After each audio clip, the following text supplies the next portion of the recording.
Hi friends, welcome to our channel. இன்றைக்கி கோதுமை ப்ரெட்டை வச்சு ஹெல்த்தியான ஒரு சிக்கன் சாண்ட்விச் எப்படி பண்ணுறதுன்னு பார்க்கலாம் வாங்க.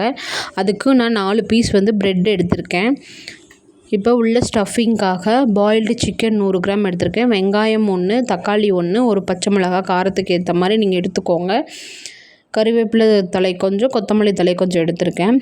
இப்போ கடாய் அடுப்பில் வச்சு 2 டேபிள் ஸ்பூன் ஆயில் சேர்த்திருக்கேன். நீங்கள் உங்களோட டேஸ்ட்டுக்கு தகுந்த மாதிரி கடலெண்ணெயோ நல்லெண்ணெயோ சேர்த்துக்கலாம்.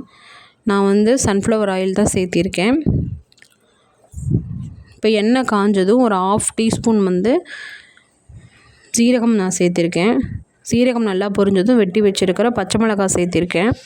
பச்சை மிளகாய் நல்லா பொரிஞ்சதும் கட் பண்ணி வச்சுருக்க வெங்காயத்தை சேர்த்து நல்லா வதக்கி விடணும். இப்போ கறிவேப்பிலை கொஞ்சம் சேர்த்திக்கோங்க. கறிவேப்பிலையே குட்டி குட்டியாக நீங்கள் கட் பண்ணி போடுங்க. ஏன்னா சாண்ட்விச்சுங்கனால அது கடிக்கிறப்போ நம்ம வாய்க்கு டிஸ்டர்பாக இருக்கும். குட்டி குட்டியாக கட் பண்ணி போட்டிங்கன்னா அது சீக்கிரமாக நம்ம சாப்பிட நல்லாயிருக்கும். இப்போ கட் பண்ணி வச்சுருக்கிற தக்காளி சேர்த்துக்கலாம். தக்காளி சேர்த்து நல்லா வதக்கி விடுங்க. சிக்கனை பாயில் பண்ணி உப்பு மஞ்சத்தூள் போட்டு பாயில் பண்ணி எடுத்து வச்சுருக்கேன். அது பாயில் பண்ணதை சின்னதாக பிச்சு போட்டு எடுத்து வச்சுருக்கேன். அது இதில் சேர்த்து நல்லா வதக்கி விட்டதுக்கப்புறம் லைட்டாக ஒரு 1/4 ஸ்பூன் உப்பு சேர்த்திக்கலாம். ஒரு 1/2 ஸ்பூன் டேபிள் ஸ்பூன் மிளகாய் தூள் சேர்த்திக்கலாம். சேர்த்து நல்லா வதக்கி விட்டதுக்கப்புறம் ஒரு 1/2 டேபிள் ஸ்பூன் பெப்பரும் சேர்த்திக்கலாம். நீங்கள் வீட்டில் பெப்பர் இருந்துச்சுன்னா இடித்து சேர்த்திக்கோங்க. நான் கடையில் தான் வாங்கிட்டு வந்தேன், அதனால் பெப்பர் பொடி சேர்த்திட்டேன். சேர்த்து நல்லா கிளறி விட்டு இப்போ கொத்தமல்லி இலைகளை தூவி கேஸை ஆஃப் பண்ணிடலாம்.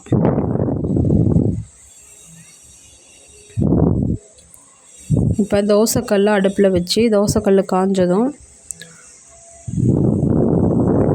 அதில் எண்ணெய் தடவி நம்ம எடுத்து வச்சுருக்கிற 4 பீஸ் ப்ரெட்டை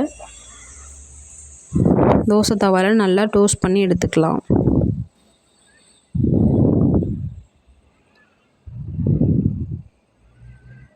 நார்மல் ப்ரெட்டை விட இந்த கோதுமை ப்ரெட்டில் குழந்தைங்களுக்கு ஸ்நாக்ஸ் செஞ்சு கொடுத்தீங்கன்னா ஹெல்த்தியாகவும் இருக்கும். சுகர் பேஷண்ட்ஸுக்கும் இது கொடுக்கலாம்.